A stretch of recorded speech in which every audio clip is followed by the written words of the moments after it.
जिस शख्स ने, जिस मेरे भाई ने आज अपने आप को आत्मदाह किया, यार जब सोच ही लेते हो कि मुझे अंतिम तक गुजर जाना है, तो दो चारों को ले लेना चाहिए। महतो और शिवशंकर महतो, उनकी पत्नी को 12 दिनों के भीतर नियोजित किया जाएगा। दूसरा, जो उनका जमीन का जो विवाद चल रहा है 5 एकड़ 72 डिसमिल, क्योंकि वह जमीन 1960-61 में अधिग्रहण किया गया है। उस समय सेल कस्टोडियन थी और सेल ने बीसीएल को हस्तांतरित किया है। तो उसकी सत्यापित हेतु जो संबंधित पदाधिकारी है उनके कार्यालय से दस्तावेज जांच किया जाएगा और जांच में नियोजन की स्थिति में नियोजन और मुआवजा की स्थिति में मुआवजा देना होगा।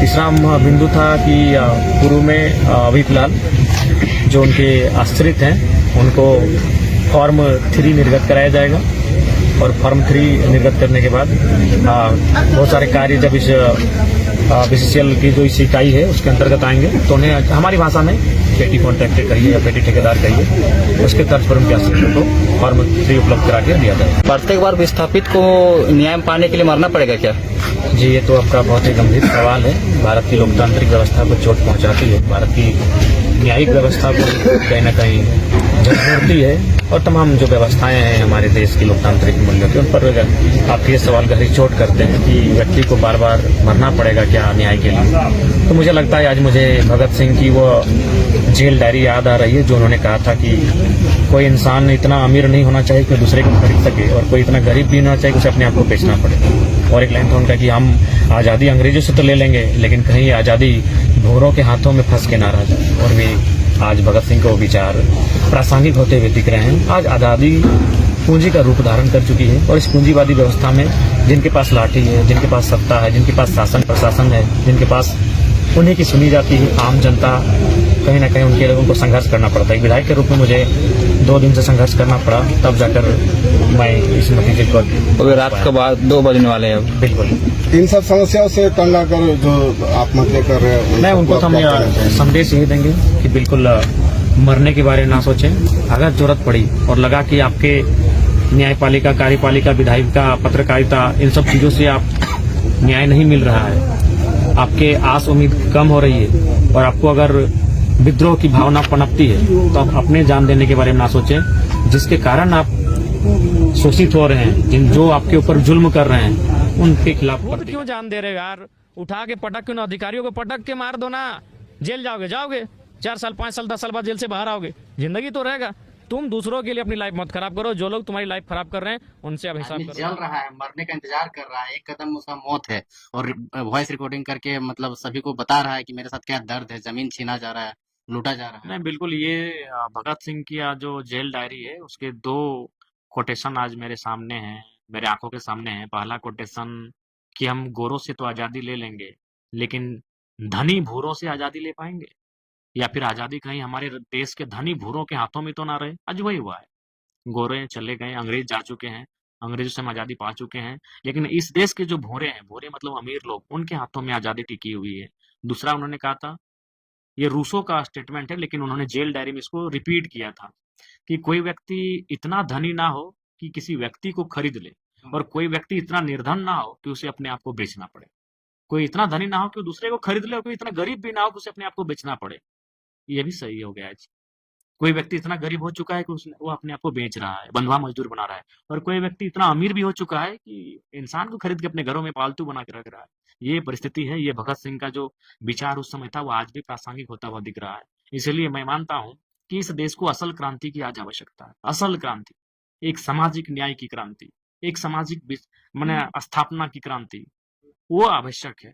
भगत सिंह और तमाम महापुरुषों ने हमें देश आजाद करा के दिया है, व्यवस्था को आजाद नहीं। व्यवस्था अभी भी आजाद नहीं। व्यवस्था जो उस कालखंड में जिन लोगों के हाथों में थी, उन लोगों के हाथों में आज भी व्यवस्था है। व्यवस्था की आजादी आवश्यक है, सामाजिक न्याय की आजादी आवश्यक है, गरीबी से आजादी आवश्यक है, भूखमरी से आजादी आवश्यक है, अशिक्षा से। खुदा ने जो कृत्य किया, मैं बिल्कुल खेद प्रकट करता हूं कि उन्होंने क्या मैंने क्यों ऐसा निर्णय लिया, क्यों ऐसा सोचा। उनको अगर कुछ करना ही था तो प्रबंधन के लोगों के साथ मैंने उनको हिसाब किताब करना था। जेल जाते 6 साल 7 साल बाद जब बाहर आते तो कोयला जगत के बहुत बड़े रंगबाज तो कहलाते हैं। बिहार में चुनाव होने को है, विपिन सर भी मिल करके गए हैं, क्या आश्वासन दिए हैं? चुनाव लड़ने जाएंगे या प्रचार करने जाएंगे? सोचें, बिहार हो आए, जब उड़ीसा हो आए, हैदराबाद हो आए, महाराष्ट्र हो आए, दिल्ली हो आए, सब तो बिहार भी हो आए, जोहार पार करके आते हैं। उन्हीं से आपका लड़ाई की स्टार्टिंग हुआ था। नहीं देखिए, मैंने फिर कहा ये सारी बातें तो उठेंगे क्योंकि बिहार आप जाएंगे तब तो आपको ट्रोल किया जाएगा। नहीं, कोई ट्रोल नहीं होगा। क्यों ट्रोल होगा? हमने आज भी हम उस मुद्दे पर कायम है। बंगाल हमारा बड़ा भाई, बिहार हमारा मंझला भाई, उड़ीसा हमारा संझला भाई और हम छोटे भाई हैं। जब वो अपनी सीमा को पार करेंगे, चाहे बिहार हो बंगाल हो, हम कहेंगे कि हम असहमत हैं, हमारी आपसे नाराजगी है, आप हमारे हिस्से को खाने आ रहे हैं। आपने अपने घर में खुशहाल रहिए, हमें किसी से आपत्ति नहीं। बंगाल में भी आपका डिमांड हो रहा है चुनाव देखिए होने ये के बाद वहाँ भी। देखते हैं, वहां भी भ्रमण करेंगे। हाँ, विस्थापन का जब बात आता है तो धनबाद में एक आदमी आत्मदाह कर लेता है और लोग वार्ता के लिए आपका इंतजार अभी भी कर रहे हैं। तो क्या ये मतलब लोग आप जैसे कहते हैं कि जान दो नहीं जान लो, जगह पर जब जमीन का बात आता है, जगह का बात आता है तो आपको बहुत बड़ा बात कह रहा हूँ, एक विधायक के मुंह से ये शोभा नहीं देता है, लेकिन मैं उन चीजों को पार करके कह रहा हूँ। जिस शख्स ने, जिस मेरे भाई ने आज अपने आप को आत्मदाह किया, यार जब सोच ही लेते हो कि मुझे अंतिम तक गुजर जाना है, तो दो चारों को ले लेना चाहिए था। आदमी जल रहा है, मरने का इंतजार कर रहा है, एक कदम उसका मौत है और वॉइस रिकॉर्डिंग करके मतलब सभी को बता रहा है कि मेरे साथ क्या दर्द है, जमीन छीना जा रहा है, लूटा जा रहा है। नहीं बिल्कुल, ये भगत सिंह की जो जेल डायरी है, उसके दो कोटेशन आज मेरे सामने हैं, मेरे आंखों के सामने हैं। पहला कोटेशन कि हम गोरों से तो आजादी ले लेंगे, लेकिन धनी भूरों से आजादी ले पाएंगे? या फिर आजादी कहीं हमारे देश के धनी भूरों के हाथों में तो ना रहे। आज वही हुआ है, गोरे चले गए, अंग्रेज जा चुके हैं, अंग्रेजों से हम आजादी पा चुके हैं, लेकिन इस देश के जो भूरे हैं, भूरे मतलब अमीर लोग, उनके हाथों में आजादी टिकी हुई है। दूसरा उन्होंने कहा था, ये रूसो का स्टेटमेंट है, लेकिन उन्होंने जेल डायरी में इसको रिपीट किया था कि कोई व्यक्ति इतना धनी ना हो कि किसी व्यक्ति को खरीद ले, और कोई व्यक्ति इतना निर्धन ना हो कि उसे अपने आप को बेचना पड़े। कोई इतना धनी ना हो कि वो दूसरे को खरीद ले, और कोई इतना गरीब भी ना हो कि उसे अपने आप को बेचना पड़े। ये भी सही हो गया आज। कोई व्यक्ति इतना गरीब हो चुका है कि वो अपने आप को बेच रहा है, बंधुआ मजदूर बना रहा है, और कोई व्यक्ति इतना अमीर भी हो चुका है कि इंसान को खरीद के अपने घरों में पालतू बना के रख रहा है। ये परिस्थिति है। ये भगत सिंह का जो विचार उस समय था, वो आज भी प्रासंगिक होता हुआ दिख रहा है। इसलिए मैं मानता हूँ कि इस देश को असल क्रांति की आज आवश्यकता है। असल क्रांति, एक सामाजिक न्याय की क्रांति, एक सामाजिक माने स्थापना की क्रांति, वो आवश्यक है।